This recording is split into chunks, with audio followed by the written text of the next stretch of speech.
Hello students, welcome to Samarth Bharat YouTube channel. ಹಾಗೂ ಎಲ್ಲ ನಮ್ಮ ವಿದ್ಯಾರ್ಥಿಗಳಿಗೂ ಕೂಡ ಹೊಸ ವರ್ಷದ ಹಾರ್ದಿಕ ಶುಭಾಶಯಗಳು.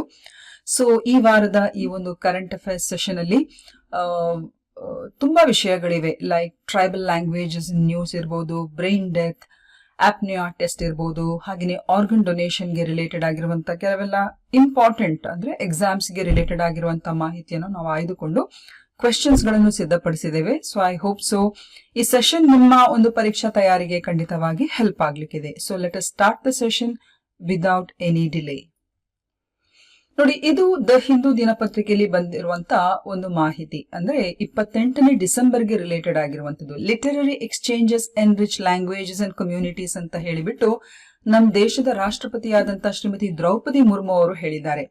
ಸೊ ಇದಕ್ಕೆ ಪೂರಕವಾಗಿ ನಾವೊಂದಷ್ಟು ವಿಚಾರಗಳನ್ನು, ಅಂದ್ರೆ ಈ ಆರ್ಟಿಕಲ್ಗೆ ನಾವು ಮತ್ತೆ ಬರೋಣ, ಬಟ್ ಇದಕ್ಕೆ ರಿಲೇಟೆಡ್ ಆಗಿರುವಂತ ಅಥವಾ ಈ ಆರ್ಟಿಕಲ್ ನ ಬೇಸಿಸ್ ಮೇಲೆ ಹೇಗೆಲ್ಲ ಕ್ವೆಶನ್ಸ್ ಗಳನ್ನು ಪರೀಕ್ಷಾ ದೃಷ್ಟಿಯಿಂದ ಫ್ರೇಮ್ ಮಾಡಬಹುದು ಅಂತ ಹೇಳುವುದಕ್ಕೆ ಇದೊಂದು ಸಣ್ಣ ಸ್ಯಾಂಪಲ್ ನಿಮ್ಗೆ. Okay, so let us have a look at the question. ಈಗ ಸಾಂತಾಲಿ ಭಾಷೆ, with reference to Santali language you have to consider the following statement. Santali ಭಾಷೆಗೆ ಸಂಬಂಧಿಸಿದಾಗೆ ಇಲ್ಲಿ ಪ್ರತ್ಯೇಕ 3 ಸ್ಟೇಟ್ಮೆಂಟ್ಸ್ ಗಳಿವೆ. ಸೊ ಅದರ ಬೇಸಿಸ್ ಮೇಲೆ ಸರಿಯಾಗಿರುವಂತ ಸ್ಟೇಟ್ಮೆಂಟ್ ಯಾವುದು ಅಂತ ಹೇಳಿ ನೀವಿಲ್ಲಿ ಆಯ್ಕೆ ಮಾಡಬೇಕು. ಹಾಗೂ ಈ ಒಂದು ಕ್ವೆಶ್ಚನ್ ಡೈರೆಕ್ಟ್ ಆಗಿ ನಮ್ಮ ನ್ಯೂಸ್ ಪೇಪರ್ ನಲ್ಲಿರುವಂತಹ ಆ ಒಂದು ಆರ್ಟಿಕಲ್ಗೆ ಅಥವಾ ನ್ಯೂಸ್ ಐಟಮ್ಗೆ ತುಂಬಾನೇ ಹತ್ತಿರವಾಗಿ ರಿಲೇಟೆಡ್ ಆಗಿದೆ.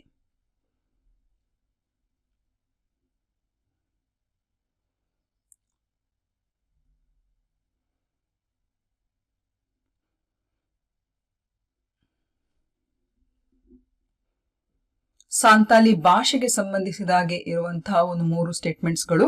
ಸೊ ಯಾವುದು ಇದಕ್ಕೆ ಸರಿಯಾಗಿರುವಂತಹ ಉತ್ತರ? ಸೊ ಸಾಂತಾಲಿ ಭಾಷೆ ಎಂಬುದು ಯಾವ ಭಾಷೆ ಅಡಿಯಲ್ಲಿ ಅದು ರೆಕಗ್ನೈಸ್ ಆಗುತ್ತೆ? ಸೊ ಇದೆಲ್ಲ ಮಾಹಿತಿಗಳು ನಮ್ಗೆ ಇಲ್ಲಿ ಗೊತ್ತಾಗಬೇಕಾಗುತ್ತೆ. ಓಕೆ, ಇದಕ್ಕೆ ಸರಿ ಉತ್ತರ ಆಪ್ಷನ್ ಡಿ. ಇದರ ಅರ್ಥ ಈ ಎಲ್ಲ 3 ಸ್ಟೇಟ್ಮೆಂಟ್ಸ್ ಗಳು ಕೂಡ ಸರಿಯಾಗಿರುವಂತದ್ದು. ಅಂದ್ರೆ ಸಾಂತಾಲಿ ಭಾಷೆ ಅಂತ ಹೇಳಿದ್ರೆ ಅದೊಂದು ಬುಡಕಟ್ಟು ಭಾಷೆ, ಅದಕ್ಕೆ ಅದರದೇ ಆದಂತ ಒಂದು ಲಿಪಿ ಇರಲಿಲ್ಲ. ಹಾಗಾಗಿ ಅದು ರೋಮನ್ ಇರ್ಬೋದು, ದೇವನಗರಿ ಸ್ಕ್ರಿಪ್ಟ್ ಇರ್ಬೋದು, ಒಡಿಯಾ, ಬಂಗಾಳಿ ಮುಂತಾದ ಲಿಪಿಗಳನ್ನು ಬಳಸಿ ಹಿಂದೆ ಅದನ್ನು ಅಂದ್ರೆ ಕಮ್ಯುನಿಕೇಶನ್ ಮತ್ತು ಬರವಣಿಗೆಯಲ್ಲಿ ಆ ಒಂದು ಲಿಪಿಗಳನ್ನು ಯೂಸ್ ಮಾಡ್ತಾ ಇದ್ರು. ಬಟ್ ಈಗ ಅದಕ್ಕೆ ಅದರದೇ ಆದ ಒಂದು ಸ್ಕ್ರಿಪ್ಟ್ ಇದೆ ಅಥವಾ ಅದರದೇ ಆದ ಒಂದು ಲಿಪಿ ಇದೆ. ಅದನ್ನೇ ಸಂತಾಲಿ ಶಬ್ದಗಳನ್ನು ನಿಖರವಾಗಿ ಪ್ರತಿನಿಧಿಸಲಿಕ್ಕೆ 20ನೇ ಶತಮಾನದ ಆರಂಭದಲ್ಲಿ ಓಲ್ ಚಿಕಿ ಅಂತ ಹೇಳುವಂತ ಒಂದು ಲಿಪಿಯನ್ನು ರಚಿಸಲಾಯಿತು. ಸೊ ಹಾಗಾಗಿ ಓಲ್ ಚಿಕಿ ಲಿಪಿ ಅಂತ ಹೇಳಿದ್ರೆ ಅದು ಸಂತಾಲಿ ಭಾಷೆ, ಬುಡಕಟ್ಟು ಭಾಷೆಗೆ ಸಂಬಂಧಿಸಿದ ಒಂದು ಲಿಪಿ ಆಗಿರ್ತದೆ. ಹಾಗೂ ಸಂತಾಲಿ ಭಾಷೆಯನ್ನು ಭಾರತೀಯ ಸಂವಿಧಾನದ 8ನೇ ಪರಿಚ್ಛೇದ ಅಥವಾ ಅನುಸೂಚಿಯಲ್ಲಿ ಅದನ್ನು ನಾವು ಸೇರಿಸಲಾಗಿದೆ. So it has been included in the 8th schedule of the Indian constitution. So pertaining to Santali language, all the 3 statements are here definitely correct. So option D here is the right answer. ಹಾಗೇನೆ ಇಲ್ಲಿ ನೀವು ನೋಡಬಹುದು, ಹಿಂದೆ historically Santali ಭಾಷೆಗೆ ಅದರದೇ ಆದ ಲಿಪಿ ಅಂತ ಇರಲಿಲ್ಲ. ಸೊ ಹಾಗಾಗಿ ಹಲವಾರು ಅಲ್ಲಿಯ ಪ್ರಾದೇಶಿಕ ಲಿಪಿಗಳನ್ನು ಅದು ಬಳಸ್ತಾ ಇತ್ತು. ಆದ್ರೆ 1925ರಲ್ಲಿ ಸಂತಾಲಿ ಬುಡಕಟ್ಟಿಗೆ ಸೇರಿದಂತ ಒಬ್ಬರು ಶ್ರೇಷ್ಠ ವಿದ್ವಾಂಸರಾದ ಪಂಡಿತ್ ರಘುನಾಥ್ ಮುರ್ಮು ಅಂತ ಹೇಳುವವರು ಈ ಸಂತಾಲಿ ಫೋನೆಟಿಕ್ಸ್ಗೆ ಸೂಕ್ತವಾಗಿರುವಂತಹ ಒಂದು ಲಿಪಿಯನ್ನು ಓಯ್ ಚಿಕಿ ಅಂತ ಹೇಳುವಂತ ಈ ಒಂದು ಲಿಪಿಯ ಮೂಲಕ ಅದನ್ನು ಪರಿಚಯಿಸಿದ್ದಾರೆ. ಸೊ ಅದು ಒಂದು ಈ ಬುಡಕಟ್ಟು ಭಾಷೆಗೆ ಒಂದು ಭಾಷಾ ಬೆಳವಣಿಗೆಗೆ ಒಂದು ಉತ್ತಮ ವೇದಿಕೆ ಕೊಟ್ಟಿರುವಂತಹ ಒಂದು ಲಿಪಿ ಅಂತಾನೆ ನಾವು ಹೇಳಬಹುದು. ಸೊ ಪಂಡಿತ್ ರಘುನಾಥ್ ಮುರ್ಮು ಅಂತ ಹೇಳಿದ್ರೆ ಈ ಲಿಪಿಯನ್ನು ಹುಟ್ಟು ಹಾಕಿದವರು. ಅರ್ಲಿಯರ್ ಸಂತಾಲಿ ಭಾಷೆ ಅಥವಾ Santali language didn't have any didn't have its own script ಅಂತ ನಾವು ಹೇಳಬಹುದು. ಅರ್ಥ ಆಯ್ತಲ್ಲ? ಸೊ ಈ ಓಲ್ ಚಿಕಿ ಸ್ಕ್ರಿಪ್ಟ್ ಅಂತ ಏನಿದೆ ಅದನ್ನು ಹುಟ್ಟು ಹಾಕಿದವರೇ ಈ ಒಂದು ಪಂಡಿತ್ ರಘುರಾಮ್ ಮುರ್ಮು ಅಂತ ಹೇಳಿಬಿಟ್ಟು. ಹಾಗೂ Santali was included in the 8th schedule by the 92nd Constitutional Amendment Act of 2003. Okay, so Old Chiki is an indigenous script which is devised by Pandit Raghunath Murmu for writing the Santali language, thereby giving it a distinct linguistic identity. So ಇತ್ತೀಚೆಗೆ ನೀವು December 25ರಂದು ನೀವು ದಿನಪತ್ರಿಕೆಗಳಲ್ಲೂ ಕೂಡ ಗಮನಿಸಿರಬಹುದು, ನಮ್ಮ ರಾಷ್ಟ್ರಪತಿಯಾದಂತಹ ದ್ರೌಪದಿ ಮುರ್ಮು ಅವರು ಕೂಡ ಈ ಬುಡಕಟ್ಟು ಸಮೂಹಕ್ಕೆ ಸೇರಿದವರಾಗಿರ್ತಾರೆ. ಸೊ ಅವರು ಈ ಒಂದು ಸಂತಾಲಿ ಸ್ಕ್ರಿಪ್ಟ್ ನಲ್ಲಿ ಒಂದು ಏನು ಕಾನ್ಸ್ಟಿಟ್ಯೂಷನ್ ಅನ್ನು ಬರೆದಿರುವಂತದನ್ನು ಅವರು ಅನಾವರಣಗೊಳಿಸಿದ್ದಾರೆ. ಸೊ ಅದ್ರ ಬೇಸಿಸ್ ಮೇಲೆ ಕೂಡ ಪ್ರಶ್ನೆಗಳನ್ನು ಕೇಳುವಂತ ಚಾನ್ಸಸ್ ಇದೆ. ಸಂತಾಲಿ ಸ್ಕ್ರಿಪ್ಟ್ ಅಲ್ಲಿ, ಇಲ್ಲಿ ನಾನು ರೈಟ್ ಅಲ್ಲಿ ನೋಡಿ ನಿಮಗೆ ಅದರ ಒಂದು ಸ್ಯಾಂಪಲ್ ಫೋಟೋವನ್ನು ಹಾಕಿದ್ದೇವೆ. ಇದು ಸಂತಾಲಿ ಸ್ಕ್ರಿಪ್ಟ್ ಅಲ್ಲಿ ಸಂವಿಧಾನವನ್ನು ಬರೆದಿರುವಂತದ್ದು ಅಥವಾ ಸಂವಿಧಾನವನ್ನು ರಚಿಸಿರುವಂತದ್ದು. ಸೊ ಅದನ್ನು ಅವರು ಡಿಸೆಂಬರ್ 25 ಈ ವರ್ಷ ಅವರು ಅನಾವರಣಗೊಳಿಸಿದ್ದಾರೆ. So that is some fresh news about the Santali language. ಇವರ ನೋಡಿ ಪಂಡಿತ್ ರಘುನಾಥ್ ಮುರ್ಮು ಅಂತ ಹೇಳುವಂತವರು. ಸೊ ಆಗ್ಲೇ ಹೇಳಿದಾಗೆ ಇವರು 1925ರಲ್ಲಿ ಇದಕ್ಕೆ ಸಂಬಂಧಿಸಿದ ಈ ಲಿಪಿಯನ್ನು ಅವರು ರಚನೆ ಮಾಡಿದ್ರು. ಸೊ ಈ ಲಿಪಿಯಿಂದಾಗಿ ಇವತ್ತು ಈ ಸಂತಾಲಿ ಭಾಷೆ, ಅದರ ಕಲ್ಚರ್ ಇರ್ಬೋದು, ಅದರ ಒಂದು ರೀತಿಯ ಆಸ್ಮಿಕತೆ ಉಳಿದುಕೊಂಡಿದೆ ಅಂತ ನಾವಿಲ್ಲಿ ಹೇಳ್ಬೋದು.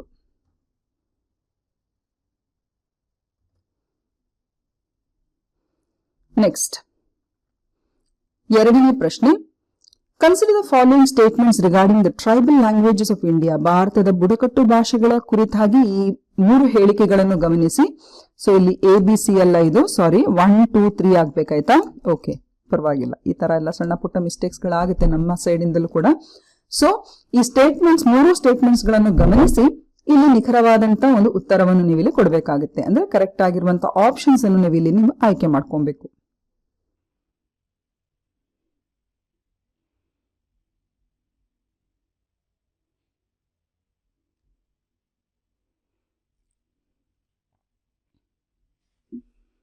So this are watching the premiere, definite ಆಗಿ ಇದಕ್ಕೆ ನೀವು ಅಟೆಂಪ್ಟ್ ಮಾಡಬಹುದು. ಸ್ಟೂಡೆಂಟ್ಸ್ ಗಳು ಹೇಳ್ತಾರೆ ಪ್ರೀಮಿಯರ್ ಅಲ್ಲಿ ನೀವು ಇಂಟರಾಕ್ಷನ್ ಮಾಡ್ಕೊಳ್ಳಿ, ಆಗ ನಮ್ಗೆ ಒಂಥರ ಇಂಟರಾಕ್ಷನ್ ಪೂರ್ವವಾಗಿ ಅದು ನಮ್ಗೆ ಹೆಲ್ಪ್ ಆಗ್ತದೆ ಅಂತ ಹೇಳ್ಬಿಟ್ಟು. So this are participating in the what to say premiere can kindly give out your answers here. ತುಂಬಾ ಸ್ಟೂಡೆಂಟ್ಸ್ ಗಳು ಚೆನ್ನಾಗಿ ಮಾಡ್ತಾರೆ. I mean some of the students who are attending the classes are really doing well with the questions. Okay, ಇದಕ್ಕೆ ಸರಿ ಉತ್ತರ option C. ಇದರರ್ಥ definitely ಭಾರತದ ಸಂವಿಧಾನವು ಬುಡಕಟ್ಟು ಭಾಷೆಗಳ ಪ್ರಚಾರಕ್ಕೆ ಅದು ಕಡ್ಡಾಯಗೊಳಿಸಿದೆ. ಬುಡಕಟ್ಟು ಭಾಷೆಗಳ ಪ್ರಚಾರಕ್ಕೆ ಅಂತ ಹೇಳಿದ್ರೆ ಒಟ್ಟಾರೆಯಾಗಿ ಎಲ್ಲಾ ಭಾಷೆಗಳಿಗೂ ಕೂಡ ಒಂದು ಒತ್ತನ್ನು, ಅಂದ್ರೆ ಲಿಂಗ್ವಿಸ್ಟಿಕ್ ಮೈನಾರಿಟಿ ಗ್ರೂಪ್ಸ್ ಇರ್ಬೋದು ಅಥವಾ ಲಿಂಗ್ವಿಸ್ಟಿಕ್ ಗೆ ರಿಲೇಟೆಡ್ ಆಗಿರುವಂತಹ ಭಾಷೆಗಳ ಒಂದು ಸಂರಕ್ಷಣೆಗೆ ನಮ್ಮ ಸಂವಿಧಾನ ಬದ್ಧವಾಗಿದೆ. ಸೊ ಡೆಫಿನೆಟ್ಲಿ ಆ ನಿಟ್ಟಿನಲ್ಲಿ ಸ್ಟೇಟ್ಮೆಂಟ್ ಒಂದು ಕರೆಕ್ಟ್ ಆಗಿದೆ. Tribal language are protected under article 350A ಅಂತ ಹೇಳ್ತಾ ಇದೆ. This is wrong. ಯಾಕಂದ್ರೆ 350A ಎಂಬುದು ಅದು ಪ್ರತ್ಯೇಕವಾಗಿ ಅದಕ್ಕೆ ಬೇರೆನೆ ಒಂದು ಸಂದರ್ಭಕ್ಕೆ ಅದು ಸೂಚಿಸಲ್ಪಟ್ಟಂತ ಒಂದು ವಿಧಿ ಅದು. ಸೊ ಹಾಗಾಗಿ statement is definitely not right. Recognition of tribal languages supports inclusive development. Definite ಆಗಿ ಇದು ಕೂಡ ಕರೆಕ್ಟ್. ಬುಡಕಟ್ಟು ಭಾಷೆಗಳನ್ನು ನಾವು ಗುರುತಿಸುವುದರಿಂದ ಒಂದು ರೀತಿಯಲ್ಲಿ ಒಳಗೊಳ್ಳುವಿಕೆಯ ಅಭಿವೃದ್ಧಿಯನ್ನು ಅದು ಬೆಂಬಲಿಸಲಿಕ್ಕೆ ಸಹಾಯ ಆಗುತ್ತೆ. ಸೊ ಆ ನಿಟ್ಟಿನಲ್ಲಿ ಸ್ಟೇಟ್ಮೆಂಟ್ 1 ಮತ್ತು 3 ಸರಿಯಾಗಿದೆ. ಸೊ ಹಾಗಾಗಿ ಇಲ್ಲಿ option C is a right answer. ಹಾಗಿದ್ರೆ ಆರ್ಟಿಕಲ್ 350A ಏನ್ ಹೇಳ್ತದೆ ಇಲ್ಲಿ ನೀವು ನೋಡಬಹುದು. Article 350A deals with the mother tongue education at the primary stages and not exclusively the tribal languages. Article 350A ಏನ್ ಹೇಳ್ತದೆ ಅಂತ ಹೇಳಿದ್ರೆ ಪ್ರಾಥಮಿಕ ಹಂತದಲ್ಲಿ ಮಾತೃಭಾಷಾ ಶಿಕ್ಷಣದೊಂದಿಗೆ ವ್ಯವಹರಿಸಬೇಕಾಗುತ್ತೆ. ವಿಶೇಷವಾಗಿ ಬುಡಕಟ್ಟು ಭಾಷೆಗಳಿಗೆ ಅಲ್ಲಿ ಅದು ಫೋಕಸ್ ಮಾಡ್ತಾ ಇಲ್ಲ. But 350A basically deals with mother tongue education which needs to be given at the primary stage. ಉಳಿದ ಹಾಗೆ 2 ಸ್ಟೇಟ್ಮೆಂಟ್ಸ್ ಗಳು ಕೂಡ ಕರೆಕ್ಟ್ ಆಗಿದೆ. ಯಾಕಂದ್ರೆ ಆರ್ಟಿಕಲ್ 21 ಕೂಡ ಏನ್ ಹೇಳ್ತಿದೆ ಹೇಳಿ, it says protects the cultural and the linguistic rights ಅಂತ ಹೇಳುವಂತ ನಿಟ್ಟಿನಲ್ಲಿ ಬುಡಕಟ್ಟು ಭಾಷೆಗಳು ಕೂಡ ಇಲ್ಲಿ ಒಳಗೊಳ್ತದೆ. ಸೊ ಹಾಗಾಗಿ ಇಲ್ಲಿ ಸ್ಟೇಟ್ಮೆಂಟ್ 2 ತಪ್ಪಾಗಿದೆ ಹಾಗೂ ಸ್ಟೇಟ್ಮೆಂಟ್ 1 ಮತ್ತು 3 ಸರಿಯಾಗಿರುವಂತದ್ದು. ಇಲ್ಲಿ ನೀವು ನೋಡಬಹುದು ಭಾರತೀಯ ಅಂದ್ರೆ ಅಫಿಷಿಯಲ್ ಲ್ಯಾಂಗ್ವೇಜಸ್ ಗೆ ರಿಲೇಟೆಡ್ ಆಗಿ ನಾವು part okay. So official languages ಗೆ ರಿಲೇಟೆಡ್ ಆಗಿರುವಂತಹ ಕೆಲವೆಲ್ಲ ಪ್ರಮುಖವಾದಂತಹ ಆರ್ಟಿಕಲ್ಸ್ ಗಳನ್ನು ನಾವು ಉಲ್ಲೇಖ ಮಾಡಿದ್ದೇವೆ. Where article 343 deals with official language of the union. And here Hindi in Devanagari script is considered as the official language of the Union government. Adralli English can also be used for official purposes, especially for communication between the states and the center. So Angla ಭಾಷೆಯನ್ನು ಕೂಡ ಈ ರೀತಿ official purpose ಗೆ ಬಳಸಬಹುದು. But ಇದು basically ಕೇಂದ್ರ ಮತ್ತು ರಾಜ್ಯಗಳ ಒಂದು ರೀತಿಯ ಸಂವಹನ ಪ್ರಕ್ರಿಯೆಗೆ ಇದನ್ನು ಬಳಸುವಂತದ್ದು. ಹಾಗೇನೆ ಆರ್ಟಿಕಲ್ 345 ಇರ್ಬೋದು, 346 ಇರ್ಬೋದು, 347 ಇರ್ಬೋದು. So these are different articles. ಹಾಗೇನೆ ಇಲ್ಲಿ 350A ನೋಡಿ ಏನ್ ಹೇಳ್ತಿದೆ, facilities for instruction in mother tongue at the primary stage. ಹಾಗೆ 350B ಅಂತ ಹೇಳುವಂತದ್ದು special officer for linguistic minorities, ಭಾಷಾ ಅಲ್ಪಸಂಖ್ಯಾತರಿಗೆ ಒಂದು ವಿಶೇಷ ಅಧಿಕಾರಿಯನ್ನು ಕಲ್ಪಿಸುವ ನಿಟ್ಟಿನಲ್ಲಿ ಈ ಒಂದು ಆರ್ಟಿಕಲ್ ಅದಕ್ಕೆ ಅವಕಾಶ ಕೊಡ್ತಿದೆ. ಸೊ ಇದು ಲ್ಯಾಂಗ್ವೇಜಸ್ಗೆ ರಿಲೇಟೆಡ್ ಆಗಿರುವಂತ ಬೇರೆ ಬೇರೆ ಇಂಪಾರ್ಟೆಂಟ್ ಆರ್ಟಿಕಲ್ಸ್ ಗಳನ್ನು ಇಲ್ಲಿ ಉಲ್ಲೇಖ ಮಾಡಿದ್ದೇವೆ. ಈಗ ಮೂರನೇ ಪ್ರಶ್ನೆ, which of the following best explains the role of scripts like Ol Chiki in tribal communities? ಬುಡಕಟ್ಟು ಸಮುದಾಯಗಳಲ್ಲಿ ಓಲ್ಡ್ ಚಿಕಿ ಅಂತಹ ಲಿಪಿಗಳ ಪಾತ್ರವನ್ನು ಈ ಕೆಳಗಿನವುಗಳಲ್ಲಿ ಯಾವುದು ಉತ್ತಮವಾಗಿ ವಿವರಿಸುತ್ತದೆ? ಸೊ ಓಲ್ಡ್ ಚಿಕಿ ಅಂದ್ರೆ ಏನು ಅಂತ ನಿಮಗೆ ಗೊತ್ತಿರಬೇಕು. Basically it is a script of the Santal language. ನೋಡಿ, ಈ ತರ ಒಂದು ಡೈರೆಕ್ಟ್ ಆಗಿ ಒಂದ್ ವೇಳೆ ಪ್ರಶ್ನೆ ಕೇಳಿದ್ರೆ ತಬ್ಬಿಬ್ಬಾಗಬಾರ್ದು. ಯಾಕಂದ್ರೆ ಓಲ್ಡ್ ಚಿಕಿ ಅಂದ್ರೆ ಹೇಗೆ ಏನು ಅಂತ ಹೇಳಿ ನಮ್ಗೆ ಮುಂಚಿತವಾಗಿ ಗೊತ್ತಿರಬೇಕಾಗುತ್ತೆ. ಓಲ್ಡ್ ಚಿಕಿ ಅಂದ್ರೆ ಬೇಸಿಕಲಿ ಸಂತಾಲ್ ಭಾಷೆಯ ಮೂಲ ಲಿಪಿಯನ್ನು ನಾವಿಲ್ಲಿ ಹೇಳುವಂಥದ್ದು Ol Chiki. And basically it was developed in the early 19th. Okay, and for this the right answer is again option C, assertion of cultural identity.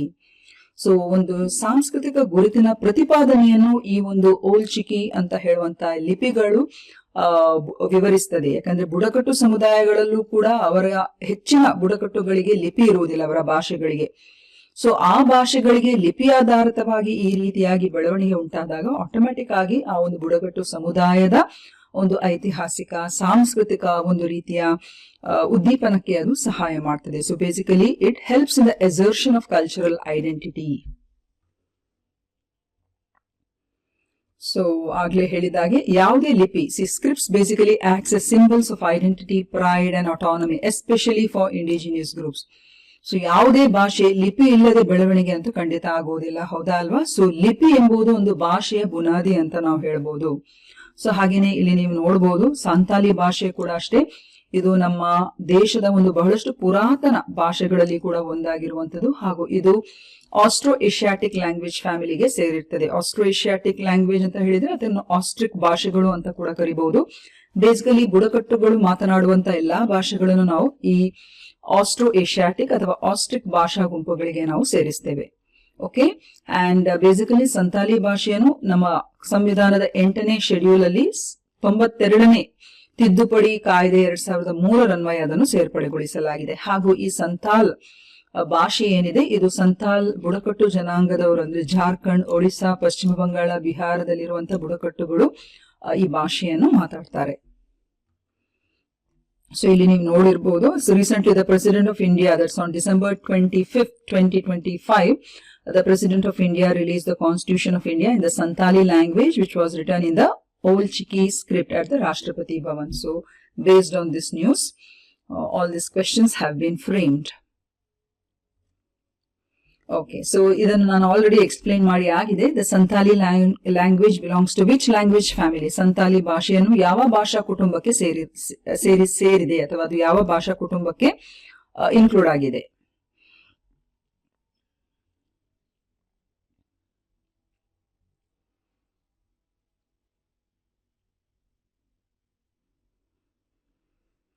Okay students, for this the answer is option D, that is Austro-Asiatic ಅಥವಾ simple ಆಗಿ ಇದನ್ನು asterisk ಭಾಷಾ ಸಮೂಹಗಳು ಅಂತ ಕೂಡ ಕರಿತೇವೆ. So ಭಾಷೆಗಳನ್ನು ಬೇರೆ ಬೇರೆ ರೀತಿಯಲ್ಲಿ ವರ್ಗೀಕರಿಸಲಾಗಿದೆ. Basic general classification of languages ಅಂತ ಹೇಳಿದ್ರೆ ಈ 4: ಇಂಡೋ ಆರ್ಯನ್ ಭಾಷಾ ಸಮೂಹಗಳು, ದ್ರವಿಡಿಯನ್ ಭಾಷಾ ಸಮೂಹಗಳು, ಸಿನೋ ಟಿಬೇಟಿಯನ್ ಅಥವಾ ಟಿಬೆಟೋ ಬರ್ಮನ್ ಭಾಷಾ ಸಮೂಹಗಳು, ಆರ್ ಆಸ್ಟ್ರೋ ಏಷ್ಯಾಟಿಕ್ ಅಥವಾ ಆಸ್ಟ್ರಿಕ್ ಭಾಷೆಗಳು ಅಂತ ಹೇಳಿ ಶಾರ್ಟ್ ಆಗಿ ಇದನ್ನು ಹೇಳ್ತೇವೆ. ಸೊ ಇಂಡೋ ಆರ್ಯನ್ ಭಾಷೆಗಳ ಗುಂಪಿನಲ್ಲಿ you have Hindi, Punjabi, all those languages. ಹಾಗೆಯೇ ದ್ರವಿಡಿಯನ್ ಅಂತ ಹೇಳಿದ್ರೆ ಸದರ್ನ್ ಮೋಸ್ಟ್ ಭಾಗಗಳಲ್ಲಿ ಮಾತನಾಡುವಂಥದ್ದು, like Tulu, Kannada, Tamil, Malayalam etcetera. Tibeto Burman ಭಾಷೆಗಳು ಅಂತ ಹೇಳಿದ್ರೆ ನೇಪಾಳಿ, ಅಸ್ಸಾಮಿ, ಆ ಭಾಷೆಗಳು ಈ ಗುಂಪಿಗೆ ಸೇರ್ತವೆ. ಹಾಗೂ ಆಸ್ಟ್ರೋ ಏಷ್ಯಾಟಿಕ್ ಅಂತ ಹೇಳಿದ್ರೆ ನಮ್ಮ ಭಾರತ ದೇಶದ ಎಲ್ಲಾ ಬುಡಕಟ್ಟುಗಳು ಮಾತನಾಡುವಂತ ಭಾಷೆಗಳನ್ನು ಆಸ್ಟ್ರಿಕ್ ಭಾಷೆಗಳು ಅಥವಾ ಆಸ್ಟ್ರೋ ಏಷ್ಯಾಟಿಕ್ ಭಾಷೆಗಳ ಗುಂಪಿಗೆ ಸೇರ್ತವೆ. ಅದರಲ್ಲಿ ಸಂತಾಲಿ ಕೂಡ ಒಂದು. So it belongs to the Austro Asiatic family. ಇಲ್ಲಿ ನಾನು ಹಾಕಿದ್ದೇನೆ ನೋಡಿ, these are the basic different classifications of languages in India and major ಆಗಿ ಮಾತನಾಡುವಂಥದ್ದು ಎಲ್ಲೆಲ್ಲಿ ಅಂತ ಹೇಳಿ ಕೂಡ ಇಲ್ಲಿ ಉಂಟು. ಹಾಗೂ this I think so gives a much more clear picture. ಇಲ್ಲಿ ನೀವು ನೋಡಬಹುದು ಈ ಬ್ಲೂ ಕಲರ್ ಅಲ್ಲಿ ಇರುವಂತದ್ದು ಹೆಚ್ಚಾಗಿ ಇಂಡೋ ಯುರೋಪಿಯನ್ ಭಾಷಾ ಸಮೂಹಕ್ಕೆ ಸೇರಿರುವ Rajasthani, Gujarati, all these languages, Kashmiri, they all come under the Indo-European, Indo-Aryan ಅಥವಾ Indo-European group of languages. Then you have the Dravidian, see here in brown color. The languages spoken under these areas usually come under the Dravidian languages. Hagine Tibeto-Burman, the languages which are spoken here, the one which is highlighted in pink. And also you have the Austro-Asiatic, which is predominantly, and if you see, ನೋಡಿ ಈ ಭಾಗ it is the central zone. ನಮ್ಮ ಬುಡಕಟ್ಟುಗಳ ಒಂದು ರೀತಿಯ ವಲಯಕ್ಕೆ ಇದನ್ನು ನಾವು central zone ಅಂತ ಹೇಳ್ತೇವೆ. ಅಂದ್ರೆ ಇಡೀ ಭಾರತ ದೇಶದಲ್ಲಿ ಬುಡಕಟ್ಟುಗಳ ಕಾನ್ಸಂಟ್ರೇಷನ್ ಅಥವಾ ಸಾಂದ್ರತೆ ಹೆಚ್ಚಿರುವುದು ಈ ಮಧ್ಯ ವಲಯದಲ್ಲಿ. ಸೊ ಮಧ್ಯ ವಲಯದಲ್ಲಿ ನಿಮಗೆ ಹೆಚ್ಚಾಗಿ ಈ ಆಸ್ಟ್ರೋ ಏಷ್ಯಾಟಿಕ್ ಭಾಷಾ ಸಮೂಹಗಳ ಒಂದು ಗುಂಪುಗಳನ್ನು ಕೂಡ ಕಾಣಬಹುದು. ಸೊ ಒಟ್ಟಾರೆಯಾಗಿ ನಾವು ಹೇಳಿದ್ರೆ ಭಾರತದ ಬುಡಕಟ್ಟುಗಳು ಮಾತನಾಡುವಂತಹ ಭಾಷಾ ಸಮೂಹಗಳು ಏನಿದೆ ಅದನ್ನು ನಾವು ಆಸ್ಟ್ರೋ ಏಷ್ಯಾಟಿಕ್ ಅಥವಾ ಆಸ್ಟ್ರಿಕ್ ಭಾಷಾ ಸಮೂಹಗಳಿಗೆ ಸೇರಿಸ್ತೇವೆ. ಈಗ 5ನೇ ಪ್ರಶ್ನೆ. ಸೊ ಈ 5ನೇ ಪ್ರಶ್ನೆಗೆ ರಿಲೇಟೆಡ್ ಆಗಿ ನಾನು ಆ ಒಂದು ಏನ್ ಹೇಳೋದು ಆ ಪೇಪರ್ ಕಟ್ಟಿಂಗ್ ಅನ್ನು ನಿಮಗೆ ಹಾಕೋದಿಲ್ಲ, ಯಾಕಂದ್ರೆ ಅದನ್ನು ಹಾಕಿದ್ರೆ ಮತ್ತೆ ಅದರ ಮೇನ್ ಏನ್ ಹೇಳೋದು ಇಂಟ್ರೆಸ್ಟ್ ಹೋಗಿ ಬಿಡ್ತದೆ. So I show you at the end after the questions. So ಇದು ಇತ್ತೀಚೆಗೆ ಬಂದಂತ ಒಂದು ಮಾಹಿತಿ. ಅಂದ್ರೆ ಇತ್ತೀಚೆಗೆ ಅಂದ್ರೆ ಕಳೆದ ವಾರದಲ್ಲಿ ನೀವು ನ್ಯೂಸ್ ಪೇಪರ್ ಅಲ್ಲೆಲ್ಲ ಓದಿದ್ರೆ ಈ ಮಾಹಿತಿಯನ್ನು ನೀವು ಕಂಡಿರ್ತೀರಿ. ಸೊ ಇದರ ಕುರಿತಾಗಿ ನೀವು ಈಗ ಸರಿ ಉತ್ತರಗಳನ್ನು ಹೇಳಬೇಕು.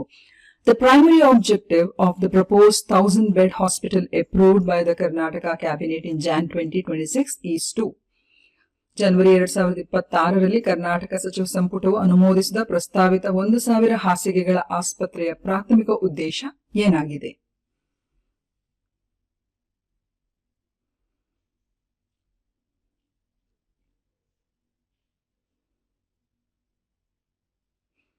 The options are there before you.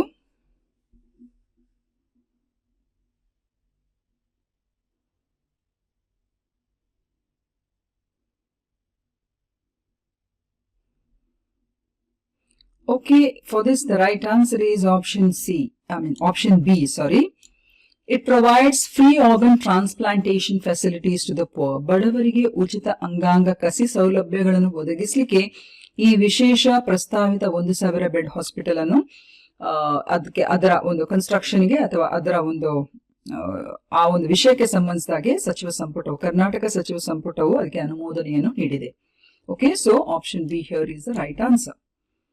So the next question, the hospital is meant for free organ transplants for the poor, making it welfare oriented public health care initiative. So ಈ ಆಸ್ಪತ್ರೆಯು ಬಡವರಿಗೆ ಉಚಿತ ಅಂಗಾಂಗ ಕಸಿ ಮಾಡುವ ಉದ್ದೇಶವನ್ನು ಹೊಂದಿದೆ. ಫಾರ್ ಎಕ್ಸಾಂಪಲ್ ನಿಮ್ಗೆ ಗೊತ್ತಿರಬಹುದು, liver, ಹೃದಯ, ಚರ್ಮ ಇಂತ ಬಹುತೇಕ ಹೆಚ್ಚಿನ ಕೆಲವು ಅಂಗಾಂಗಗಳನ್ನು ಈ ರೀತಿ ಅಂದ್ರೆ ಒಂದು ಪೇಷಂಟ್ಗೆ ಅದು ಅವನ ದೇಹದಲ್ಲಿ ಅದು ಸರಿಯಾಗಿ ಕಾರ್ಯನಿರ್ವಹಿಸಿದಾಗ ಡೋನರ್ ಇಂದ ಈ ರೀತಿ ಆರ್ಗನ್ ಅನ್ನು ಟ್ರಾನ್ಸ್ಪ್ಲಾಂಟ್ ಮಾಡ್ಲಿಕ್ಕೆ ಅವಕಾಶ ಇರುವಂತದ್ದು. ಸೊ ಆ ನಿಟ್ಟಿನಲ್ಲಿ ಇದು ಬಡವರಿಗೂ ಕೂಡ ಉಚಿತವಾಗಿ ಈ ರೀತಿಯ ಒಂದು ಆರ್ಗನ್ ಟ್ರಾನ್ಸ್ಪ್ಲಾಂಟೇಶನ್ ಮಾಡ್ಲಿಕ್ಕೆ ಇರುವಂತಹ ಒಂದು ಇನಿಷಿಯೇಟಿವ್ ಇದು.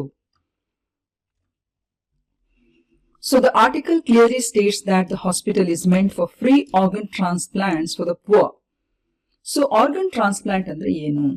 ಅಂಗಾಂಗ ಕಸಿ ಅಂದ್ರೆ ಏನು? So basically an organ transplant is a surgical operation in which a failure or a damaged organ in a human body is removed and replaced with a functioning one.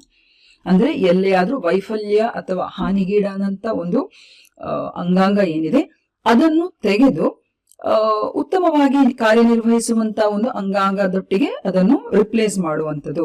Okay, so ಹೆಚ್ಚಾಗಿ ಇದು brain dead ಆಗುವಂತಹ ಒಂದು patient ಗಳಿಂದ ಈ ಅಂಗಾಂಗಗಳನ್ನು ಹೆಚ್ಚಾಗಿ ಅವರ ಅಂದ್ರೆ ಅವರ ಫ್ಯಾಮಿಲಿಯ ಒಂದು ಅನುಮತಿ ಪಡೆದು ಇದನ್ನು ತೆಗೆದುಕೊಳ್ಳುವಂಥದ್ದು. ಅನುಮತಿ ಇಲ್ಲದಿದ್ದರೆ ತೆಗೆದುಕೊಳ್ಳಿಕ್ಕೆ ಆಗುವುದಿಲ್ಲ. ಸೊ ಆ ರೀತಿ ಕಸಿ ಅಂದ್ರೆ ಅದನ್ನು ಏನು ಟ್ರಾನ್ಸ್ಪ್ಲಾಂಟ್ ಮಾಡಿದಂತ ಈ ಆರ್ಗನ್ಸ್ ಗಳನ್ನು ಸುರಕ್ಷಿತವಾಗಿ ಇಟ್ಟು ಆ ನಂತರ ನಿಯಮಾಧಾರಿತವಾಗಿ ಪೇಷಂಟ್ಸ್ ಗಳಿಗೆ, ಅರ್ಹ ಪೇಷಂಟ್ಸ್ ಗಳಿಗೆ ಅಥವಾ ಯಾರ್ಯಾರಿಗೆ ಬೇಕು ಅವರಿಗೆ ಅದನ್ನು ಟ್ರಾನ್ಸ್ಪ್ಲಾಂಟ್ ಮಾಡುವಂಥದ್ದು. ಸೊ ಈ ಪ್ರಾಸೆಸ್ ಬಗ್ಗೆ ನಿಮ್ಗೆಲ್ಲ ಗೊತ್ತಿರಬಹುದು. ಸೊ ನಮ್ಮ ದೇಶದಲ್ಲಿ ಬಹುತೇಕ ಹೃದಯ, ಕಿಡ್ನಿಗಳು, ಲಿವರ್, ಶ್ವಾಸಕೋಶ ಆಮೇಲೆ ಮೇದೋಜೀರಕ ಗ್ರಂಥಿ, ಇಂಟೆಸ್ಟೈನ್, ಥೈಮಸ್, ಇವೆಲ್ಲವನ್ನು ಕೂಡ ಇಂತಹ ಅಂಗಾಂಗಗಳನ್ನು ಟ್ರಾನ್ಸ್ಪ್ಲಾಂಟ್ ಮಾಡ್ತಾರೆ.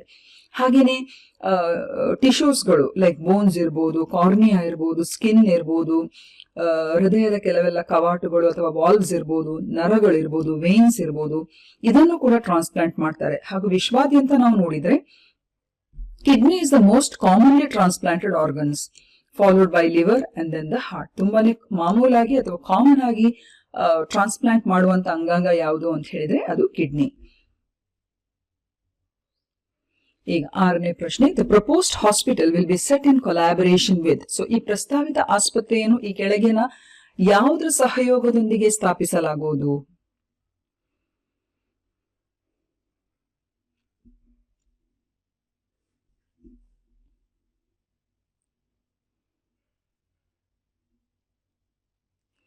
Okay, for this the right answer is option C, that is Azim Premji Foundation. So ಈ ಒಂದು ಸಂಸ್ಥೆ ಜೊತೆ ಒಂದು PPP, ಪಬ್ಲಿಕ್ ಪ್ರೈವೇಟ್ ಪಾರ್ಟ್ನರ್ಶಿಪ್ ನ ಆಧಾರದಲ್ಲಿ ಈ ಪ್ರಪೋಸ್ಡ್ ಹಾಸ್ಪಿಟಲ್ ಆ ಕೊಲಾಬರೇಷನ್ ಒಂದಿಗೆ ಅದು ಹೊರಬರ್ಲಿಕ್ಕಿದೆ.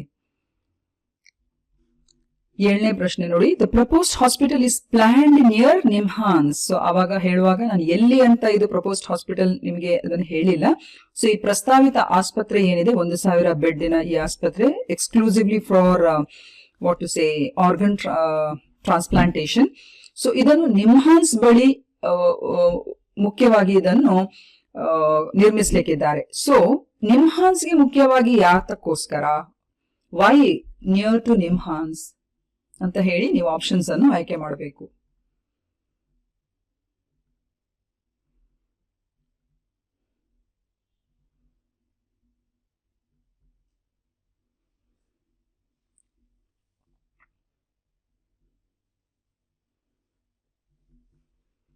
Okay, and for this the right answer is option C, to enable smooth harvesting and transport of organs. Okay, so ಅಂಗಗಳ ಸುಗಮವಾದಂತ ಅಂದ್ರೆ ಡಿಸೀಸ್ಡ್ ಪರ್ಸನ್ ನ ಅಂಗಗಳನ್ನು ಸುಗಮವಾಗಿ ಅದನ್ನು ತೆಗೆದು ಮತ್ತು ಸಾಗಣೆಯನ್ನು ಸಕ್ರಿಯಗೊಳಿಸಲಿಕ್ಕೆ ಇದೊಂದು ನ್ಯಾಷನಲ್ ಇಂಪಾರ್ಟೆನ್ಸ್ ಆಗಿರುವಂತಹ ಒಂದು ಸಂಸ್ಥೆ ನಿಮ್ಹಾನ್ಸ್ ಅಂತ ಹೇಳುವಂಥದ್ದು. ಸೊ ಹಾಗಾಗಿ ಅದರ ಹತ್ರ ಇದ್ರೆ ಈ ಎಲ್ಲಾ ಕಾರ್ಯಗಳಿಗೆ ಸುಸೂತ್ರವಾಗ್ತದೆ ಅಂತ ಹೇಳುವಂತ ದೃಷ್ಟಿಯಿಂದ ಈ ಪ್ರಪೋಸ್ಡ್ ಹಾಸ್ಪಿಟಲ್ ಏನಿದೆ ಅದು ನಿಮ್ಹಾನ್ಸ್ ಪಕ್ಕದಲ್ಲೇ ಅದು ಬರ್ಲಿಕ್ಕಿದೆ. ಸೊ ನಿಮ್ಹಾನ್ಸ್ ಅಂತ ಹೇಳಿದ್ರೆ ನಿಮಗೆ ಗೊತ್ತಿದೆ, it is an institute of national calibre and national importance and the full form is national institute for mental health and neurosciences. ಮನೋವಿಜ್ಞಾನಕ್ಕೆ ಸಂಬಂಧಿಸಿದಾಗಿ ಒಂದು ರಾಷ್ಟ್ರೀಯ ಮಟ್ಟದ ಹೆಸರಾಂತ ಸಂಸ್ಥೆ ಅಂತಾನೆ ನಾವು ಇದನ್ನು ಹೇಳ್ಬಹುದು. So the proximity to NIMHANS is to enable smooth harvesting and transport of organs which is critical in transplantations. 8ನೇ ಪ್ರಶ್ನೆ, which of the following best explains the significance of this hospital from a governance perspective? So ಆಡಳಿತ ದೃಷ್ಟಿಕೋನದಿಂದ ಈ ಆಸ್ಪತ್ರೆಯ ಮಹತ್ವವನ್ನು ಈ ಕೆಳಗಿನವುಗಳಲ್ಲಿ ಯಾವುದು ಉತ್ತಮವಾಗಿ ವಿವರಿಸುತ್ತದೆ?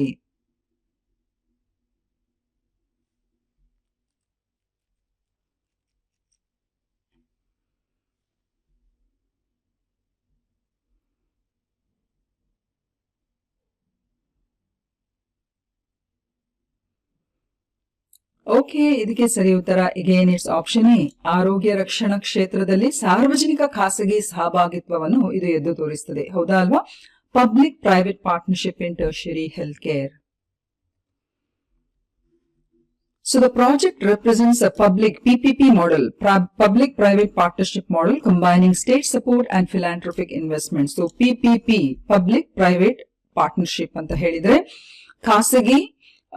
ಸಾರ್ವಜನಿಕ ಖಾಸಗಿ ಸಹಭಾಗಿತ್ವ ಅಂತ ಹೇಳಿದ್ರೆ ಬೇಸಿಕಲಿ ಸರ್ಕಾರ ವ್ಯವಸ್ಥೆ ಮತ್ತು ಖಾಸಗಿ ವ್ಯವಸ್ಥೆಗಳು ಒಟ್ಟು ಸೇರಿ ಒಂದು ಸಾರ್ವಜನಿಕ ಸೇವೆಗಳನ್ನು ಉತ್ತಮಗೊಳಿಸಲಿಕ್ಕೆ ರಚನೆ ಮಾಡುವಂತಹ ಒಂದು ಹೊಸ ಏನು ಮಾಡೆಲ್ ಇದೆಯಲ್ಲ ಅಥವಾ ಒಂದು ಯಾವುದೇ ಯೋಜನೆ ಇದೆಯಲ್ಲ ಅದನ್ನು ನಾವು PPP ಮಾಡೆಲ್ ಅಂತ ಹೇಳುವಂಥದ್ದು. ಸೊ ಇಲ್ಲಿ ನಾನು ನ್ಯೂಸ್ ಪೇಪರ್ ಇದನ್ನು ಕೂಡ ಹಾಕಿದ್ದೇನೆ ನೋಡಿ. Cabinet approves 1000 bed hospital in Bengaluru for free organ transplant for poor.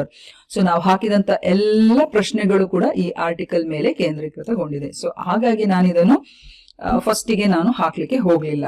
Okay, so please have a look at this article. ಯಾಕಂದ್ರೆ ಸ್ಟೂಡೆಂಟ್ಸ್ ಗಳು ಹೇಳ್ತಾ ಇದ್ರು, ಮೇಡಮ್ ಗವರ್ಮೆಂಟ್ ಅಂದ್ರೆ ಸ್ಟೇಟ್ ಗವರ್ಮೆಂಟ್ ಗೆ ರಿಲೇಟೆಡ್ ಆಗಿರುವಂತಹ ಮಾಹಿತಿಗಳನ್ನು ಕೂಡ ಹಾಕಿ ಅಂತ ಹೇಳಿಬಿಟ್ಟು. ಸೊ ಇಲ್ಲೆಲ್ಲ ನೀವು ನೋಡಬಹುದು ನೋಡಿ, it comes in collaboration with Azim Premji foundation ಇನ್ ಬೆಂಗಳೂರು, ಮತ್ತು ಅದರ ವಿಶಿಷ್ಟತೆ, ಯಾಕೆ ನಿಮ್ಹಾನ್ಸ್ ಹತ್ರ ಬರ್ಲಿಕ್ಕಿದೆ, ಸೊ ಅದನ್ನೆಲ್ಲ ನಾವು ಇಲ್ಲಿ ಕಾಣಬಹುದು ನೋಡಿ. The new facility is coming up next to NIMHANS to enable smooth harvesting and transport of organs. So ಹೀಗೆ ಅಲ್ಲ. ಸೊ ಇದು ಎಲ್ಲೋ ಒಂದು ಕಡೆ ನಿಮ್ಗೆ ನೆನಪಲ್ಲಿ ಇರ್ಲಿ ಅಂತ ಹೇಳುವಂತ ದೃಷ್ಟಿಯಿಂದ ಇದನ್ನು ಹಾಕಿರುವಂತದ್ದು. ಓಕೆ, ಈಗ ನೆಕ್ಸ್ಟ್ 9ನೇ ಪ್ರಶ್ನೆ. From a constitutional perspective, promotion of organ donation primarily strengthens which aspect of article 21? So ಸಾಂವಿಧಾನಿಕ ದೃಷ್ಟಿಕೋನದಿಂದ ಅಂಗಾಂಗ ದಾನದ ಪ್ರಚಾರವು ಅಥವಾ ಅಂಗಾಂಗ ದಾನವು ಪ್ರಾಥಮಿಕವಾಗಿ ಆರ್ಟಿಕಲ್ 21ರ ಯಾವ ಅಂಶವನ್ನು ಬಲಪಡಿಸುತ್ತದೆ?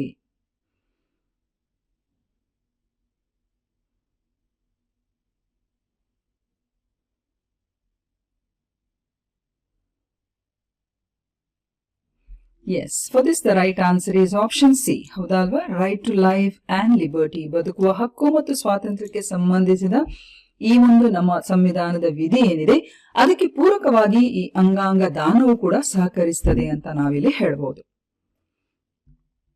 So organ transplantation directly relates to right to life and personal liberty, which is a part of the expanded interpretation of Article 21 by the Supreme Court.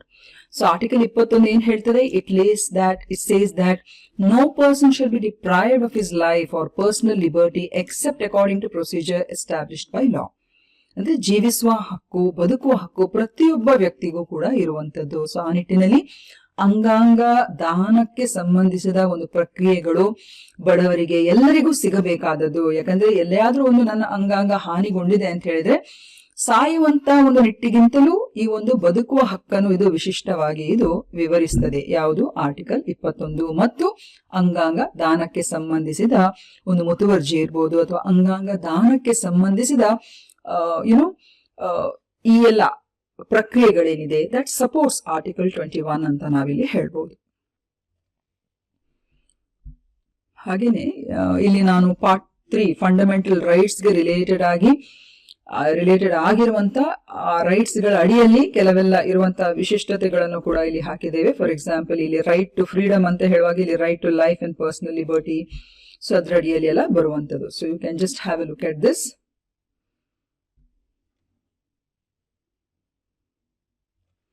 Next, consider the following statements regarding brain death in India. ಭಾರತದಲ್ಲಿ ಮೆದುಳಿನ ಸಾವಿನ ಕುರಿತು ಈ ಕೆಳಗಿನ ಹೇಳಿಕೆಗಳನ್ನು ನೀವು ಪರಿಗಣಿಸಬೇಕು. Again ಇದು ಪ್ರಶ್ನೆ ಕೂಡ ಒಂದು ದಿನಪತ್ರಿಕೆಯಲ್ಲಿ ಬಂದಿರುವಂತಹ ಮಾಹಿತಿಗೆ ಇದು ಸಂಬಂಧಿಸಿರುವಂತದ್ದು. ಓಕೆ, ಒಂದೇ ದಿನಪತ್ರಿಕೆಯಲ್ಲಿ ಅಲ್ಲ, ಈ ಮಾಹಿತಿ ಎಲ್ಲ ದಿನಪತ್ರಿಕೆಗಳಲ್ಲಿ ಬಂದಿರ್ತದೆ. ನಾನು ಒಂದು ದಿನಪತ್ರಿಕೆಯ ಆಧಾರದಲ್ಲಿ ರೆಫರೆನ್ಸ್ ಅನ್ನು ಇಟ್ಟುಕೊಂಡು ನಿಮಗೆ ಈ ಮಾಹಿತಿಗಳನ್ನು ಕೊಡ್ತಾ ಇದ್ದೇನೆ. It doesn't mean that all this information comes only in one newspaper. No, basic ಆಗಿ to be universal, I am sticking on to one particular newspaper. Definitely the shades or the information is available in almost all the newspapers. Okay, ಈಗ ಮೆದುಳಿನ ಸಾವಿಗೆ ಸಂಬಂಧಿಸಿದಾಗಿ 3 statements ಗಳಿವೆ. So have a look at these 3 statements and give out the right answer.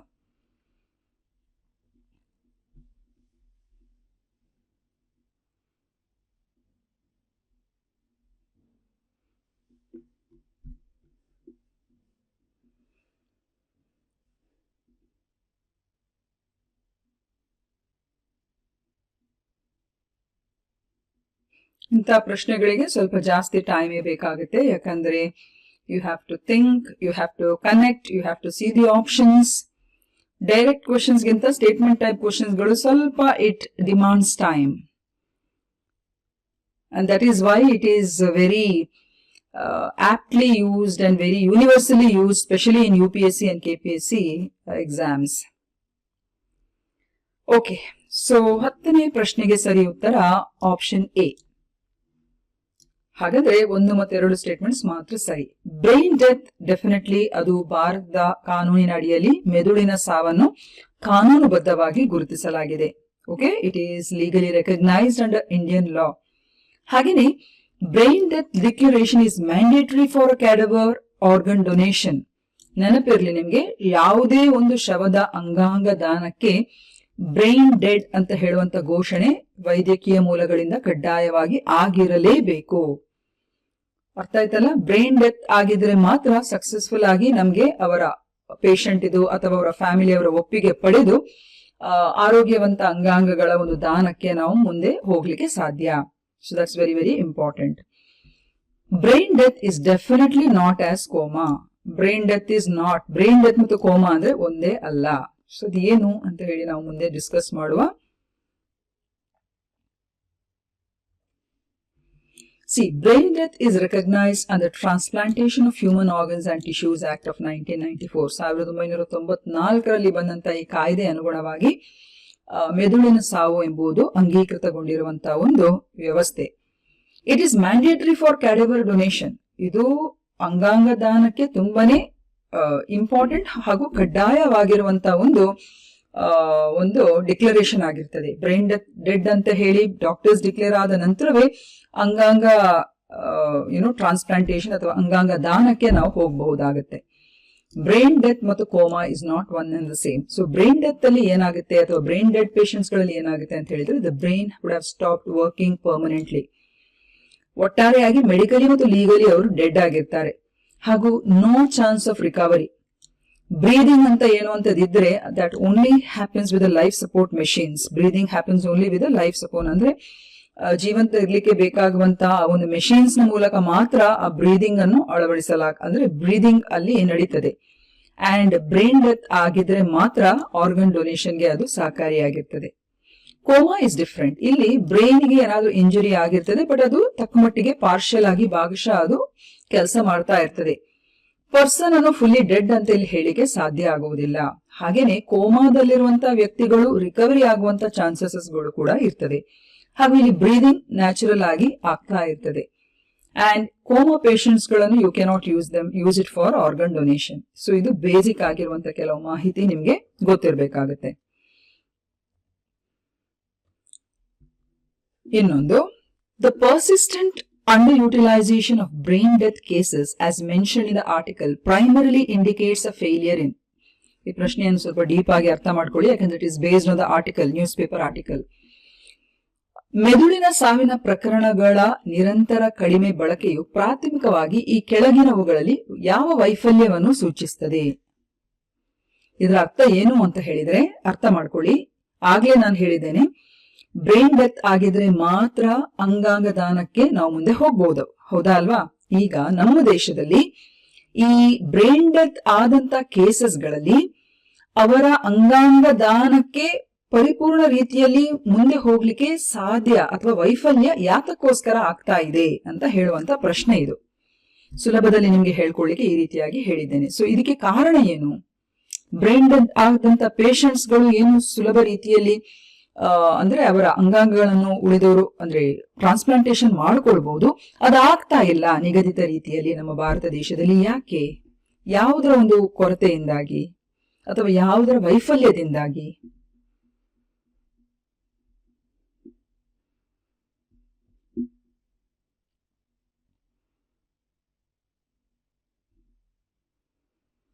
Okay, for this the right answer is option C, that is ethical counseling and institutional coordination. ನೈತಿಕ ಸಮಾಲೋಚನೆ. ನೋಡಿ, ಯಾವತ್ತೂ ನೆನ್ಪಿಟ್ಕೊಳ್ಳಿ, brain death ಅಂತ ಹೇಳಿದ್ರೆ ಅದು ಹೆಚ್ಚಾಗಿ accident ಸಂದರ್ಭದಲ್ಲಿ ಆಗುವಂತ ಸಾಧ್ಯತೆಗಳು ಅಲ್ಲಿ ಜಾಸ್ತಿ ಬರ್ತದೆ. ಸೊ ಆ ಸಂದರ್ಭದಲ್ಲಿ ಯಾರೇ ಪ್ರೀತಿ ಪಾತ್ರರನ್ನು ಕಳ್ಕೊಂಡಂತ ಸಂದರ್ಭದಲ್ಲಿ ಆ ಲಾಸ್ ಅಥವಾ ಗ್ರೀಫ್ ಅನ್ನು ಒಂದು ಕಡೆ ಹ್ಯಾಂಡಲ್ ಮಾಡುವುದರ ಜೊತೆಯಲ್ಲಿ ಆ ಸನ್ನಿವೇಶದಲ್ಲಿ, ಯಾಕಂದ್ರೆ that's a very crucial period, ಆ ಪೀರಿಯಡ್ ಅಲ್ಲಿ ಸರಿಯಾದ ರೀತಿಯಲ್ಲಿ ನೈತಿಕ ಸಮಾಲೋಚನೆ, ಸಾಂಸ್ಥಿಕ ಸಮನ್ವಯದ ಮೂಲಕ ಅಥವಾ ಸರಿಯಾದ ಅವೇರ್ನೆಸ್ ನ ಮೂಲಕ ಮಾತ್ರ ಆ ಫ್ಯಾಮಿಲಿಯವರು ಈ ರೀತಿ ಆಗಿದೆ, ನಾವು ಈ ರೀತಿ ಮುಂದೆ ಹೋಗ್ತೇವೆ ಅಂತ ಹೇಳಿ ಅನುಮತಿ ಕೊಡುವಂತ ಸನ್ನಿವೇಶಗಳು ನಮ್ಮ ದೇಶದಲ್ಲಿ ಬಹಳಷ್ಟು ಕಡಿಮೆ ಇದೆ. ಯಾಕೆ ಅಂತ ಹೇಳಿದ್ರೆ ಆ ಸಂದರ್ಭದಲ್ಲಿ ನಡಿಬೇಕಾಗುವಂತ ನೈತಿಕ ಸಮಾಲೋಚನೆ ಇಲ್ಲದಿರುವುದು ಅಥವಾ ಇನ್ಸ್ಟಿಟ್ಯೂಷನಲ್ ಸರಿಯಾದ ಕೋಆರ್ಡಿನೇಷನ್ ಇಲ್ಲದಿರುವುದು ಆಸ್ಪತ್ರೆಗಳ ಮಧ್ಯೆ ಅಥವಾ ಫ್ಯಾಮಿಲಿಗಳ ಮಧ್ಯೆ ಅಥವಾ ಸರಿಯಾದ ರೀತಿಯ ಅವೇರ್ನೆಸ್ ಗಳು ಉಂಟಾಗದಿರೋದಕ್ಕೆ ಈ ರೀತಿಯ ಒಂದು ಸನ್ನಿವೇಶಗಳು ಉಂಟಾಗ್ತದೆ. I hope so you have understood. So the article highlights the lack of trained counselors and institutional readiness, not law or infrastructure, as the key bottleneck. So ಇಲ್ಲಿ ಮೂಲಭೂತ ಸೌಕರ್ಯಗಳಾಗ್ಲಿ ಕಾನೂನಾಗ್ಲಿ ಅಡ್ಡಿಪಡಿಯುವುದಲ್ಲ, ಬಟ್ ಟ್ರೈನ್ಡ್ ಆಗಿರುವಂತಹ ಸಮಾಲೋಚಕರಿಗೆ ನಾವು ಗ್ರೀಫ್ ಕೌನ್ಸಿಲರ್ಸ್ ಅಂತ ಹೇಳ್ತೇವೆ. ಹೆಚ್ಚಿನ ದೊಡ್ಡ ಆಸ್ಪತ್ರೆಗಳಲ್ಲೆಲ್ಲ ಇರ್ತಾರೆ, but it doesn't happen all of a sudden. ಆ ಪೇಷಂಟ್ಸ್ ಗಳು ಅಂದ್ರೆ ಆ ಗತಿಸಿ ಹೋದಂತ ಪೇಷಂಟ್ ನ ಫ್ಯಾಮಿಲಿಗಳಿಗೆ ಸರಿಯಾದ ರೀತಿಯಲ್ಲಿ ಆ ಗ್ರೀಫ್ ಅನ್ನು ಓವರ್ಕಮ್ ಮಾಡಿ ಈ ರೀತಿ ಅಂಗಾಂಗ ದಾನದಿಂದ ಇನ್ನಷ್ಟು ಕುಟುಂಬಗಳು ಅಥವಾ ಜೀವಕ್ಕೆ ವರದಾನ ಆಗಬಹುದು ಅಂತ ಹೇಳುವಂತ ಒಂದು ಏನು ಹೇಳೋದು, ಆ ಒಂದು ಸಮಾಲೋಚನೆ ಕೊಡುವ ಮೂಲಕ ಆ ಫ್ಯಾಮಿಲಿಗಳು ಆ ಕ್ಲಿಪ್ತ ಸಮಯದಲ್ಲಿ ರೆಡಿ ಆಗಬೇಕು. ಸೊ ಅದು ಲ್ಯಾಕ್ ಆಗ್ತಾ ಇದೆ ನಮ್ಮಲ್ಲಿ. ಸೊ ಅದರಿಂದಾಗಿ ಎಷ್ಟೋ ಬ್ರೈನ್ ಡೆಡ್ ಪೇಷಂಟ್ಸ್ ಗಳ ಈ ರೀತಿಯ ಅಂಗಾಂಗ ದಾನಕ್ಕೆ ಅದು ಸಹಮತಿ ಇಲ್ಲದೆ ಹೋಗುವಂತದನ್ನು ನಾವಿಲ್ಲಿ ಕಾಣಬಹುದು. ಓಕೆ, ಸೊ ಇದು ಒಂದು. ಹಾಗೇನೆ ಇನ್ನೊಂದಿಲ್ಲಿ ಮಾಹಿತಿಯನ್ನು ಹಾಕಿದ್ದೇನೆ. ಏನಂತ ಹೇಳಿದ್ರೆ, ಬ್ರೈನ್ ಡೆಡ್ ಪೇಷಂಟ್ಸ್ ಅಂತ ಹೇಳಿ ಒಟ್ಟಾರೆಯಾಗಿ ಅದು ಡಿಕ್ಲೇರ್ ಮಾಡುವುದಲ್ಲ. ಅದಕ್ಕಿಂತ ಮುನ್ನ ಪೇಷಂಟ್ ಬ್ರೈನ್ ಡೆತ್ ಆಗಿದೆ ಅಂತ ಹೇಳಿ ಡಿಕ್ಲೇರ್ ಆಗಬೇಕು ಅಂತ ಹೇಳಿದ್ರೆ ಆಪ್ನಿಯಾ ಟೆಸ್ಟ್ ಅಂತ ಹೇಳುವಂತದನ್ನು ಮಾಡಬೇಕು. ಆಫ್ಟರ್ ದಾಟ್ ಟೆಸ್ಟ್ ಆದ ನಂತರವೇ ಆ ಪೇಷಂಟ್ ಅನ್ನು, ಅಂದ್ರೆ ಅದು ಪಾಸಿಟಿವ್ ಬಂದ್ರೆ ಡೆಫಿನೆಟ್ ಆಗಿ ಆ ಕ್ರೈಟೀರಿಯಾಗಳು ಮೀಟ್ ಆಗಿದ್ರೆ ಆ ಪೇಷಂಟ್ ಅನ್ನು ಬ್ರೈನ್ ಡೆಡ್ ಅಂತ ಹೇಳಿ ಡಿಕ್ಲೇರ್ ಮಾಡ್ಲಿಕ್ಕೆ ಸಾಧ್ಯ ಆಗುತ್ತೆ. ಅದು ಕೂಡ ನೋಡಿ, it should be done twice with minimum interval of 6 hours. 6 ಗಂಟೆಗಳ ಅವಧಿಯಲ್ಲಿ ಮಿನಿಮಮ್ 2 ಸಲ ಈ ಆಪ್ನಿಯಾ ಟೆಸ್ಟ್ ಅಂತ ಹೇಳುವಂತದನ್ನು ಮಾಡಬೇಕು. ಅದಾದ ನಂತರವೇ ಆ ಪೇಷಂಟ್ ಅಥವಾ ಆ ಒಂದು ಪೇಷಂಟ್ ಅಂದ್ರೆ ಆ ಇಂಡಿವಿಜುವಲ್ ಅನ್ನು ಬ್ರೈನ್ ಡೆಡ್ ಅಂತ ಹೇಳಿ ಡಿಕ್ಲೇರ್ ಮಾಡ್ಲಿಕ್ಕೆ ಸಾಧ್ಯ ಆಗುವುದು. And that is when they will withdraw the life support system and all those things. So what is this apnea test anta heli? So apnea test anta helidre basically it's a medical test done to check whether a person can breathe on its own. ತಾನು ಸ್ವಂತದಲ್ಲಿ ಉಸಿರಾಟ ಮಾಡ್ಲಿಕ್ಕೆ ಆಗ್ತದಾ ಅಂತ ಹೇಳುವ ನಿಟ್ಟಿನಲ್ಲಿ ಈ ಒಂದು medical test, ಇದನ್ನು ಆಪ್ನಿಯಾ ಟೆಸ್ಟ್ ಅಂತ ಹೇಳುವಂಥದ್ದು. ಸೊ ಸಿಂಪಲ್ ವರ್ಡ್ಸ್ ಅಲ್ಲಿ ಹೇಳೋದಿದ್ರೆ, ಉಸಿರಾಟದ ಏನು ಮೆಷಿನ್ ಇರ್ತದೆ, ಅವನಿಗೆ ಸಹಕಾರ ಆಗ್ಲಿಕ್ಕೆ ಇರ್ತಾರಲ್ಲ, ಅದನ್ನು ಡಾಕ್ಟರ್ಸ್ಗಳು ಟೆಂಪರರಿಲಿ ಆಗಿ ಸ್ಟಾಪ್ ಮಾಡ್ತಾರೆ. ಮತ್ತೆ ಪೇಷಂಟ್ ತನ್ನಿಂತಾನೆ ಅವನು ಬ್ರೀದ್ ಮಾಡ್ತಾನ ನ್ಯಾಚುರಲಿ ಅಂತ ಹೇಳಿ ಅದನ್ನು ನೋಟಿಸ್ ಮಾಡ್ತಾರೆ. ಒಂದು ವೇಳೆ ಬ್ರೀದಿಂಗ್ ಯಾವುದೇ ಅಂದ್ರೆ ಬ್ರೀದಿಂಗ್ ಯಾವುದೇ ಕಾರಣದಿದ್ರೆ ಹಾಗಿದ್ರ ಅರ್ಥ the brain has stop working ಅಂತ ಹೇಳಿಬಿಟ್ಟು. Okay, so that is when they will declare it that the person is brain dead. ಯಾಕೆ ಇದು ಇಂಪಾರ್ಟೆಂಟ್ ಅಂತ ಹೇಳಿದ್ರೆ, ನೋಡಿ, ಬ್ರೀದಿಂಗ್ ಅಂತ ಹೇಳುವಂತ ಈ ಪ್ರಕ್ರಿಯೆ ಏನಿದೆ, it is controlled by the brain stem. So if the brain stem is dead, ಇಡೀ ಮೆದುಳು ಸಾವನ್ನಪ್ಪಿ ಅದರ ಜೊತೆ ಬ್ರೈನ್ ಸ್ಟೆಮ್ ಕೂಡ ಡೆಡ್ ಆಗಿದೆ ಅಂತ ಹೇಳಿದ್ರೆ breathing will not start at all, and this will confirm about the brain death. So apnoea test ಅಂತ ಹೇಳಿ ಇದು ಯಾವೆಲ್ಲ ಸನ್ನಿವೇಶಗಳಿಗೆ ಮಾಡ್ತಾರೆ ಅಂತ ಹೇಳುವಾಗ ನಿಮಗೆ ಗೊತ್ತಿರಬೇಕು. That is to declare a patient as brain dead. ಈ ಟೆಸ್ಟ್ ಅನ್ನು ಮಾಡಿಸುವಂತದ್ದು. 12ನೇ ಪ್ರಶ್ನೆ, the role of trained grief counsellors in organ donation programmes is most critical because ಅಂಗಾಂಗ ದಾನ ಕಾರ್ಯಕ್ರಮಗಳಲ್ಲಿ ತರಬೇತಿ ಪಡೆದ ದುಃಖ ಸಲಹೆಗಾರರ ಪಾತ್ರವು ಅತ್ಯಂತ ನಿರ್ಣಾಯಕವಾಗಿದೆ.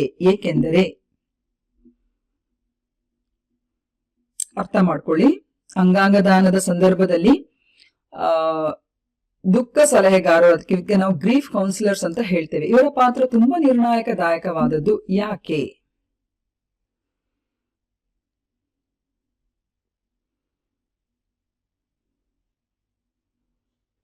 ಆಪ್ಷನ್ಸ್ ತುಂಬಾನೇ ಈಸಿ ಆಗಿದೆ, ಯಾಕಂದ್ರೆ question itself is a complicated one. That's why I didn't go to put much more complicated options. Definitely here option C is the right answer. They facilitate informed consent at emotionally vulnerable moments. ಭಾವನಾತ್ಮಕವಾಗಿ ದುರ್ಬಲ ಕ್ಷಣಗಳಲ್ಲಿ ಅವರು ತಿಳುವಳಿಕೆಯುಳ್ಳ ಒಪ್ಪಿಗೆಯನ್ನು ಸುಗಮಗೊಳಿಸ್ತಾರೆ. ಇಲ್ಲಿ ಈ concept ಅನ್ನು ಅರ್ಥ ಮಾಡ್ಕೊಳ್ಳಿ ಸ್ಟೂಡೆಂಟ್ಸ್. ಬ್ರೈನ್ ಡೆತ್ ಆಗಿ ಇಷ್ಟೇ ಸಂದರ್ಭದಲ್ಲಿ ಆ ಒಂದು ಕ್ಯಾಡವರ್ ಟ್ರಾನ್ಸ್ಪ್ಲಾಂಟೇಶನ್ ಆಗಬೇಕು, ಹೌದಾ ಅಲ್ವಾ? ಯಾಕಂದ್ರೆ ಈಗ 1 ವಾರ 2 ವಾರ 1 ತಿಂಗಳ ನಂತರ ಪೇಷಂಟ್ ಅಂದ್ರೆ ಫ್ಯಾಮಿಲಿಯವರು ಸಮಾಧಾನಗೊಳ್ಳುವಂತ ಪ್ರಕ್ರಿಯೆ ತುಂಬಾ ನಾರ್ಮಲ್ ಆಗಿರ್ತದೆ.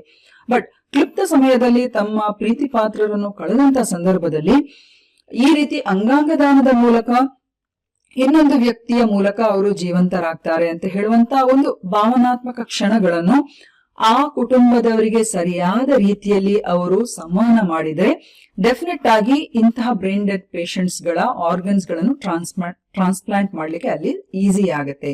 ಸೊ ಹಾಗಾಗಿ ಆಸ್ಪತ್ರೆಗಳಲ್ಲಿ ಆ ಸಂದರ್ಭದಲ್ಲಿ ಈ ಟ್ರೈನ್ಡ್ ಗ್ರೀಫ್ ಕೌನ್ಸಿಲರ್ಸ್ ಗಳು ಅಂದ್ರೆ ಈ ಸಮಾಲೋಚಕರೇನಿದ್ದಾರೆ, ದುಃಖದ ಸನ್ನಿವೇಶವನ್ನು ನಿರ್ವಹಿಸುವಂತಹ ಸಲಹೆಗಾರರೇನಿದ್ದಾರೆ, ಅವರ ಪಾತ್ರ ಏನಿದೆ ಇಲ್ಲಿ ತುಂಬಾನೇ ಮುಖ್ಯವಾಗಿರ್ತದೆ. ಸೊ ಆಗ್ಲೇ ಹೇಳಿದಾಗೆ ಗ್ರೀಫ್ ಅಂತ ಹೇಳಿದ್ರೆ ಒಂದು ಅಚಾನಕ್ ಆಗಿ ಬರುವಂತದ್ದು. ನಾವು ಯಾರನ್ನಾದ್ರೂ ಕಳ್ಕೊಂಡಂತ ಸಂದರ್ಭದಲ್ಲಿ ಇರ್ಬೋದು, ಅಥವಾ grief is a very strong emotion, ದುಃಖಭರಿತವಾದಂತ ಒಂದು ಮನೋವೇದನೆ ಅದು, ಹೌದಾ ಅಲ್ವಾ?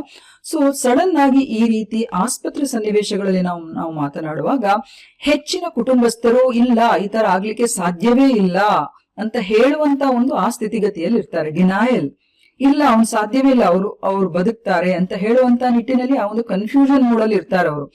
ಆ ನಂತರ ಕೆಲವರು ಆಂಗರ್ ಮೂಡಿಗೆ ಹೋಗುವುದಂತೂ, ನನ್ಗೆ ಯಾಕೆ ಈ ತರ ಆಗ್ಬೇಕು, ನಮ್ಮವರಿಗೆ ಯಾಕೆ ಹೀಗೆ ಆಗ್ಬೇಕು ಅಂತ ಹೇಳಿಬಿಟ್ಟು, ಹೌದಾ ಅಲ್ವಾ. ಆ ನಂತರ ಬಾರ್ಗೇನಿಂಗ್ ಆಸ್ಪೆಕ್ಟ್ಗಳು, ಆ ನಂತರ ಕೆಲವರು ಡಿಪ್ರೆಷನ್ಗೆ ಹೋಗುವಂತ ಚಾನ್ಸಸ್ ಉಂಟು. ಆ ನಂತರ ಆಕ್ಸೆಪ್ಟೆನ್ಸ್. ಗ್ರೀಫ್ ಅಂತ ಹೇಳುವಾಗ ಒಮ್ಮೆಲೆ ಒಬ್ಬ ವ್ಯಕ್ತಿ ಆ ಸಿಚುವೇಶನ್ ಅನ್ನು ಆಕ್ಸೆಪ್ಟ್ ಮಾಡುವ ಹಂತದಲ್ಲಿ ಹೋಗುವುದಿಲ್ಲ.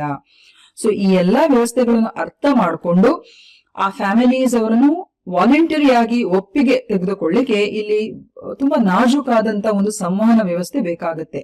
So that is why I told you the importance of grief counsellor in an hospital, especially when it comes to organ donation.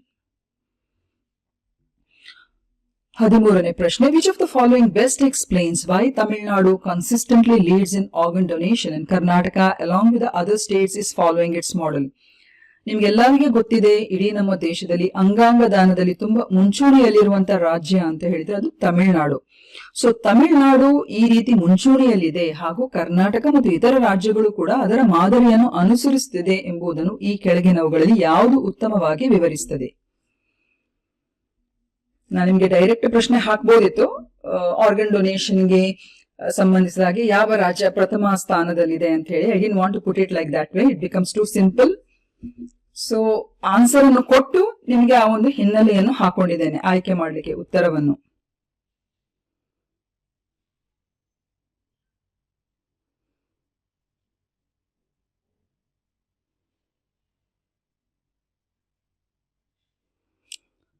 Okay students, for this the right answer is option C.